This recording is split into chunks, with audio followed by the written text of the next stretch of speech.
If you have a rather charming Englishman living next door to you who looks like that, go straight along to your local police, ask them to contact Scotland Yard through Interpol.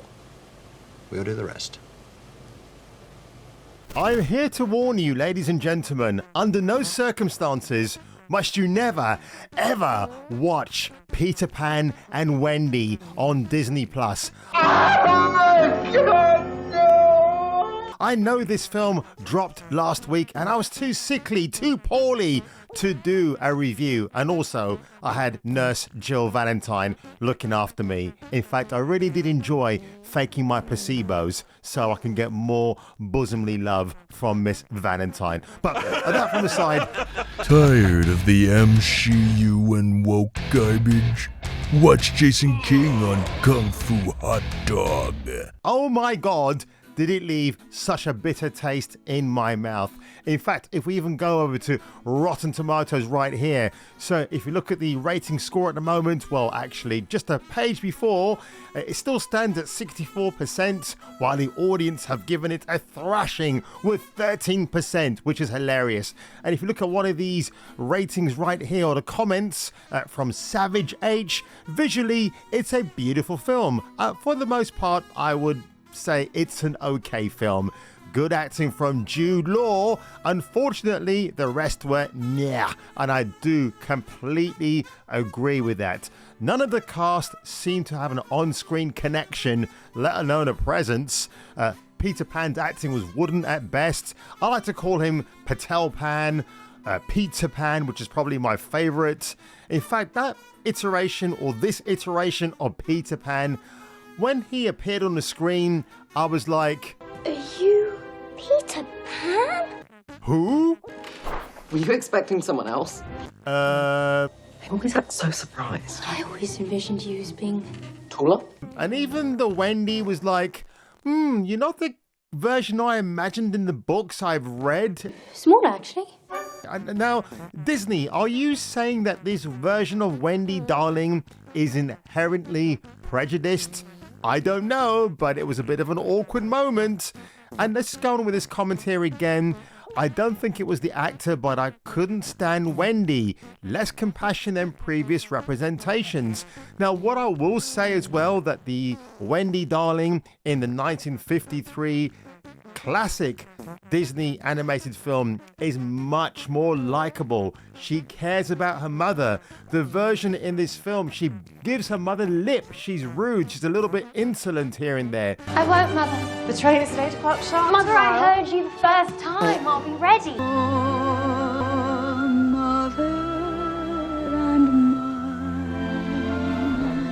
But of course, there is a bit of a warning sign, folks, ahead of this, because first of all, it takes 45 seconds for the Disney titles to roll out.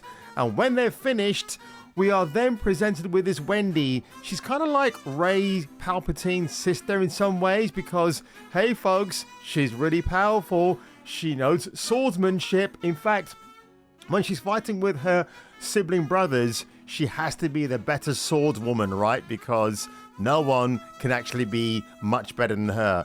And in fact, later on in the film, when she gets the power to fly, thanks to Tinkerbell, she gets irate that Peter Pan is flying ahead of her and she has to do a one-upmanship and get past him.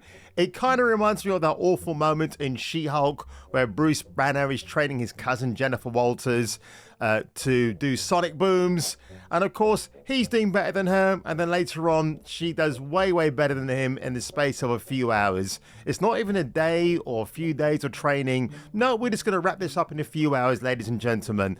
So that said and done, you know what, I just have to do this because before this film was released, I think Disney knew that it was going to be a complete and utter disaster. There is no way you could sell this to theatre goers. Nobody was going to pay that hard-earned cash and go and watch this at the cinema. Why would you? I mean, let's leave that fate to The Little Mermaid, because boy oh boy, when that descends, it is going to be like the massive H-bomb that we've been waiting for.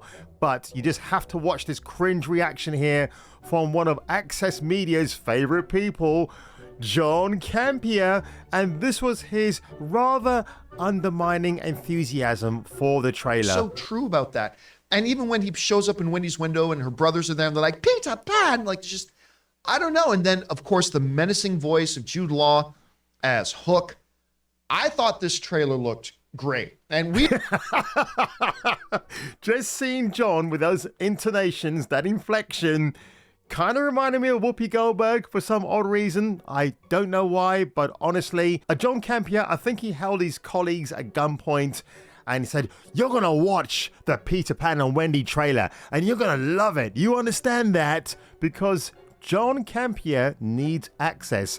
He needs to walk on the red carpet to all these god-awful films that Disney puts out because he's got to be kind. He's got to get the access. He's got to get viewing figures. But what I liked here is that this video was ratioed. It was downvoted to hell. So not one of Mr. Campion's finest moments. I think the audience can see through him. Even this person here called Joe Light said, this movie cannot be saved. It's funny now seeing the same people defending the race swapping and crying over that Hawaiian actress who couldn't play Lilo in the live action version of Lilo and Stitch because she's light skinned. And that just goes to show, doesn't it, that if the fans are crying, these same SJW fans who are moaning about someone's complexion because, oh, you know what, it's just a lighter shade of pale, that is racist, isn't it? I mean, those same woke far left fans need to be ostracized themselves onto a desert island like Battle Royale, the Japanese version, and just duke it out to the last person stands. That's what they should do with them. Shit them off all to an island. But speaking of which, probably a nice little segue into Never Neverland. You know, Michael Jackson's favorite abode. And of course, what do we come across? The Lost Boys, who are actually made up of both sexes and different nationalities. Because again, Must all be Lost Boys. Every last one of us. But you're not all boys. So?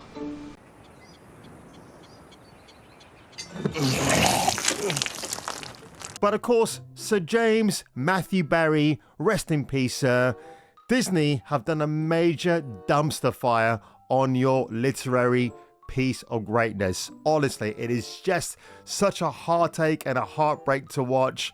And, you know, moving on from that diatribe of a introduction of the Lost Boys, I mean, yeah, you know, watch the 1953 animated film. I'm going to keep going back and forth with this because, trust me, it's relevant.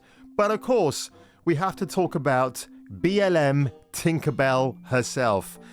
Honestly, how can I put it this way? Right.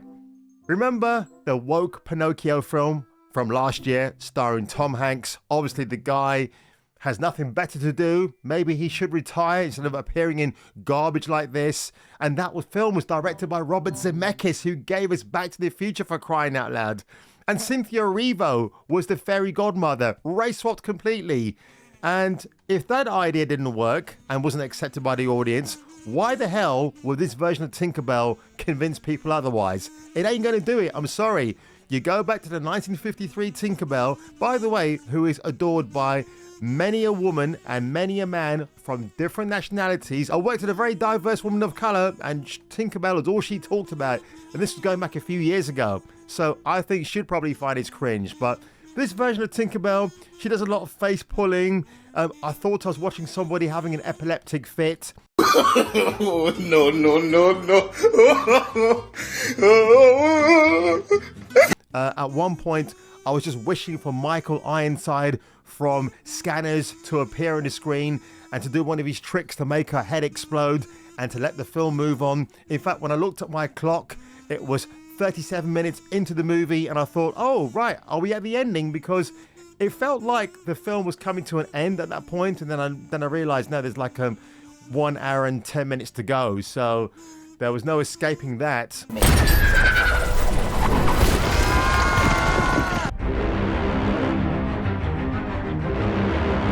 And I will say this about the BLM Tinkerbell. I'm actually surprised that when she makes her first appearance, she didn't come out with some diatribe to the darling siblings that their parents might have been slave oppressors. Because boy, oh boy, if they went with that narrative, that would have been absolutely hysterical, Disney. So you kind of backed yourself out of a corner on that one. But Jude Law as Captain Hook, he was all right. I think Jason Isaacs is the best live-action version I have seen. Well, then it's Dustin Hoffman, actually. He was pretty good as well. Is it you, my great and worthy opponent? But it can't be. Not this pitiful, spineless, pasty, bloated codfish I see before me. But honestly, if you want the best iteration ever of Captain Hook, it's the 1953 cartoon, because yes, he's a beta male, he's got that Terry Thomas appeal about him, the twirly moustache, kind of like an early version of Dick Dastardly, if you like. But Jude Law, he kind of plays him as a sympathetic baddie who's still a bit butthurt that his hand was chopped off by Peter Pan. This wafy, thin Peter Pan who could barely lift up a sword, let alone a knife. So really, I don't even know why they thought this character was going to be portrayed in a very, how can we say, a more accurate way. And look, a live version action of Peter Pan could have worked in better hands. The actors they've chosen here aren't very good. I mean, the lead actress who plays Wendy, she kind of reminds me of a younger version of Mila Jovovich from Cuffs with Christian Slater. So maybe sometime down the line, folks, I'm making this prediction, that actress might become the next female action star. But if I were you, love, I wouldn't parade around Hollywood with a resume saying that you were in Peter Pan and Wendy. In fact, if you can go to IMDb right now at 4.2 out of 10, that will tell you everything that you need to know about this movie. And I better stop it right here before I get a copyright claim on that trailer. But what was the other thing I wanted to say? Yeah, the casting of Tiger Lily at least was accurate. But to me, she reminded me more of Pocahontas than the actual Tiger Lily from the animated film. And again, in that movie, she's just portrayed as very innocent, very sweet, a little bit subservient. But let's not forget, Peter Pan in that film rescued her and became an honorary member of that red-skinned tribe. And that's not my phrasing, that's how they used the phrase back then.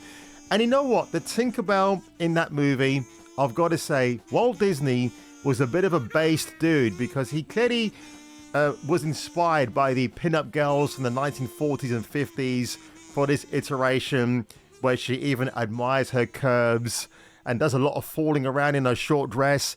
I kind of appreciate that, and it was very sweet and innocent.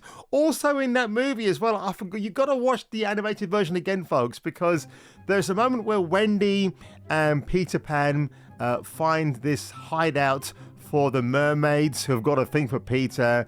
And the mermaids are, let me see, a blonde, a brunette, and a redhead. Gee, I wonder what that inspired later on in life. So yeah, that Peter Pan cartoon, like all the early Disney animated films, had elements of horror, humor, and a bit of a nudge, wink, wink to the adult members of the audience. And you're never going to get that sort of stuff again, folks. And I will say this much. Pocahontas, I meant Tiger Lily, has a fight with a few men in the third act of the film on the pirate ship.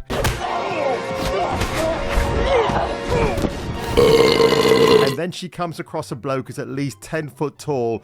Clearly, she can't take him down until, Wendy, steering the pirate ship, manages to turn it on its side a little bit, which gave Tiger Lily a bit of an upper hand to duff this white person, yes, he's a white pirate, off the ship. And in fact, I will say this much about the pirates, when we do first see them, it is almost like a strictly Caucasian, but then later on, when we see the pirates again, it's almost like the casting director went, hey, you know what, we got to get some diverse people in this pirate crew, because we can't have them as all white male. What message are you sending out there, Hollywood? What are you? Well, I can tell you, actually, it's the same message that you keep rinsing and repeating all the time, and you might want to stop it because it's getting very boring at this stage.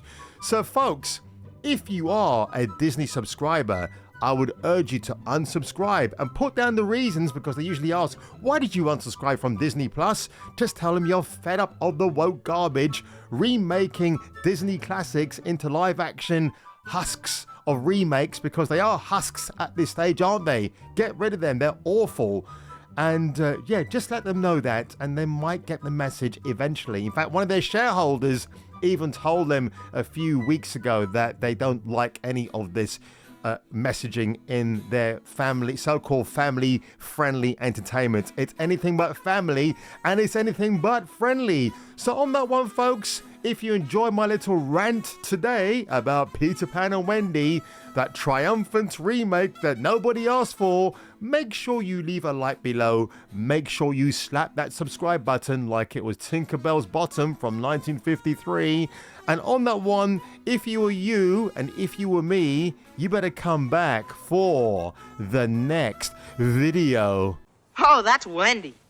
A girl? What's she doing here? And in her night dress, too.